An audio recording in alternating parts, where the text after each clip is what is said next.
comme nous vous l'avions promis hier, nous allons commencer ces news e-Cube avec une double interview consacrée à Driver San Francisco, réalisée sur le stand Ubisoft, où le jeu Reflection était présenté en grande pompe. Donc, ce qu'on présente à l'E3 cette année, c'est 2 missions single, plus quelques minutes de free drive où on peut aller n'importe où dans la ville et prendre des activités qu'on veut, ou partir des courses-poursuites avec les différents véhicules policiers, et un des 19 modes multi qui est le tag. Et dans les missions qu'on propose, il y a une course où tu dois mener 2 gars à la ligne d'arrivée. Et donc avec le shift, tu shifts de l'un à l'autre et tu dois les amener à la ligne d'arrivée. Puis l'autre, c'est une mission de course-poursuite avec une Audi R8 qui est vraiment excitante. En termes de scope pour le jeu, on a 130 voitures à licence qui sont entièrement descriptibles.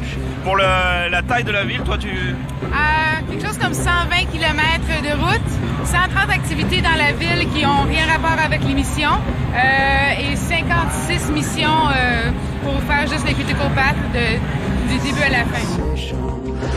11 modes multi online compétitifs, 3 modes split screen coopératif et le reste c'est split screen compétitif. Ouais, split screen aussi. Au niveau de l'aspect technologique, il a fallu développer notre propre technologie pour ça, notre propre engin propriétaire, pour être capable d'aller shifter n'importe où dans la ville sans loader et que ça roule à 60 FPS. Donc, il a fallu faire beaucoup de développement technologique pour gérer ça, surtout au niveau d'un framerate très stable et très élevé. Ça, c'était très important. Avec toutes les IA, avec le nombre de voitures assez dense du trafic, plus les civils autour, et la profondeur de champ, c'est juste complètement fou. Voilà, donc ça, c'est du propriétaire. Initialement prévu pour la fin 2010, Driver San Francisco a été repoussé pour finalement être représenté à cet e-Cube. Un retard que les développeurs expliquent ainsi. On a regardé le jeu, on a vu la taille de la ville, on a vu la durée du single player et on s'est dit, bon, c'est cool, on a 10 heures de jeu, c'est bien, mais la ville est relativement vide, il faut qu'on la garnisse. Et donc on a commencé à réfléchir au contenu additionnel. On a ajouté plein de missions, par exemple des missions dans lesquelles tu peux amener n'importe quelle voiture. On a ajouté un système économique, tu peux t'acheter des garages, tu peux t'acheter des voitures, tu peux augmenter tes habilités. Et avec ces voitures, tu peux ensuite aller jouer dans certaines missions qui peuvent être jouées avec n'importe quoi. Donc si tu veux amener, je sais pas, un bus dans une course, bah tu peux le faire. Et après tu peux enregistrer ça sur le Film Director et le balancer sur YouTube.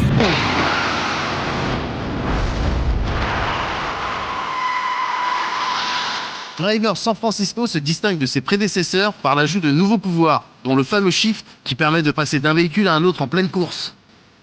En tout, on a 4 habilités vraiment principales dans le jeu. On a le shift, et que tu débloques des différents niveaux au fur et à mesure du jeu. Donc tu commences au niveau de la rue, puis après tu as la vue hélicoptère, puis après tu as une vue encore plus haute, puis après tu as une vue carrément Google Maps.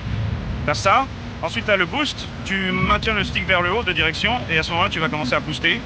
Et c'est très excitant. Qu'est-ce qu'il y a d'autre? Il y a le ram qui est comme une espèce de coup de poing. Tu maintiens enfoncé, tu relâches quand tu es près d'une voiture et bam, tu la pousses.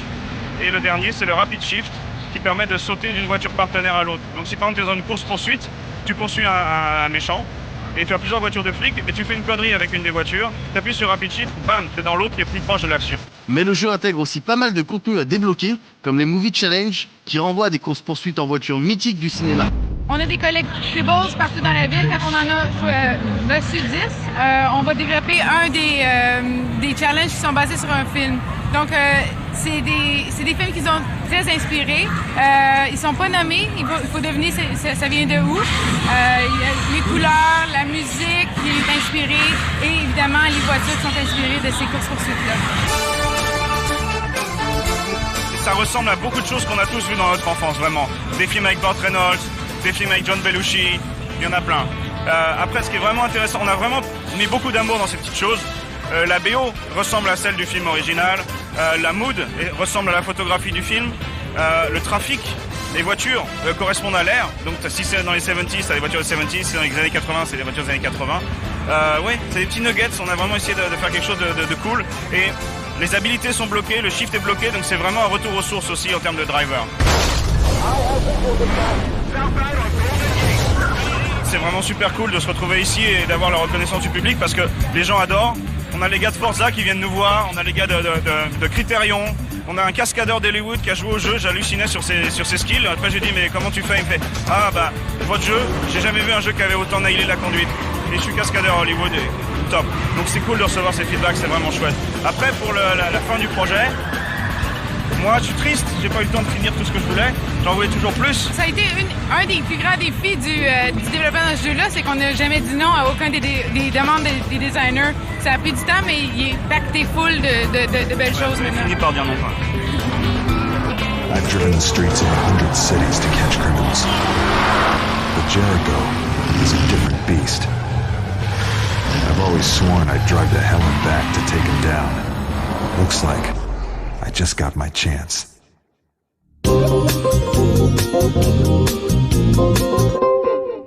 On poursuit avec notre compte-rendu stand et là on va parler de EA, du stand EA qui avait pour le coup pas mal de belles choses à présenter.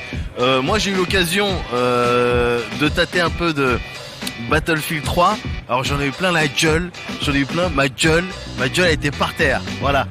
Évidemment on peut pas vous montrer quoi que ce soit parce que c'est du 18+. Voilà. Beaucoup de jeux d'ailleurs, d'une manière générale, beaucoup de jeux 18+, sur ce salon. On en parlera dans les normes en vigueur européennes et américaines dans le classé 18+. Et donc pour revenir sur le stand EA, il y avait aussi, j'ai tâté du Star Wars The Old Republic, où on nous montrait on était sur Tatooine, donc il y avait des nouvelles quêtes, des nouvelles missions, tout ça. Il y avait plein d'autres choses intéressantes sur ce stand.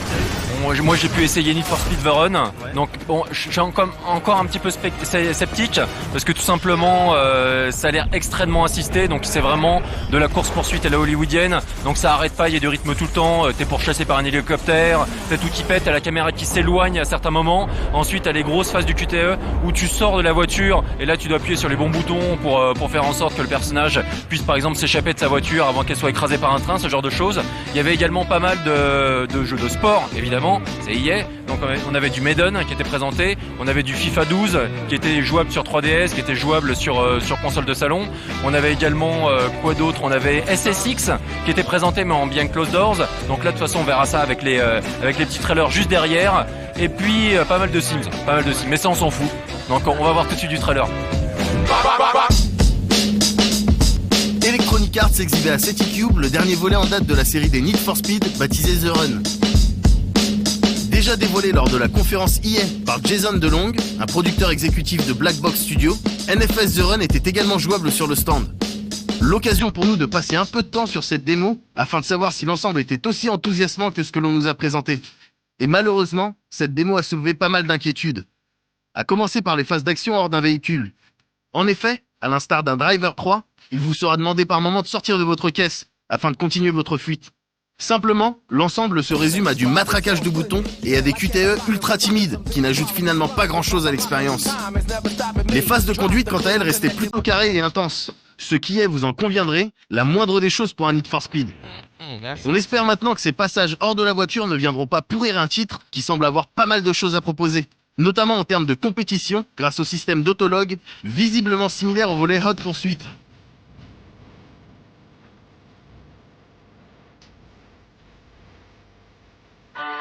Mais si les voitures ne sont pas trop votre cam, on pouvait aussi retrouver des sensations extrêmes avec le prochain SSX, un titre qui a pour ambition d'être un style de burn-out de la neige.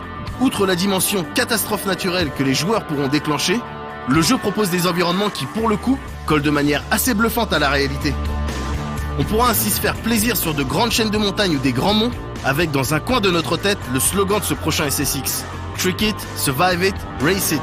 Ça fait bien, ouais. FIFA 12 était également présent sur le stand, mais dans la mesure où on vous en a déjà parlé en long, en large et en diagonale à travers un reportage carré et un compte-rendu de conférence complet, on se contentera de dire qu'il est effectivement attendu par un grand nombre de joueurs. Et on termine ce petit tour de stand avec Star Wars The Old Republic, le MMO développé par BioWare qui était lui aussi jouable. Pour le coup, la session à laquelle nous avons participé nous plaçait sur Tatooine, dans la peau d'un personnage de l'Empire.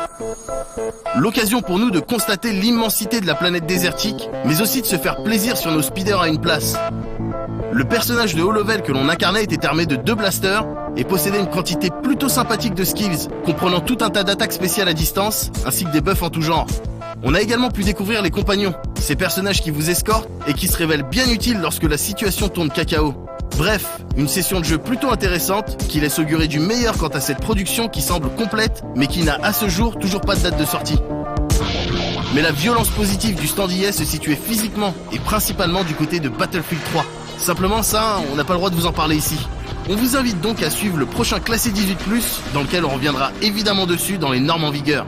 En attendant, demain on vous parle du stand Sony et de sa nouvelle portable, la PS Vita.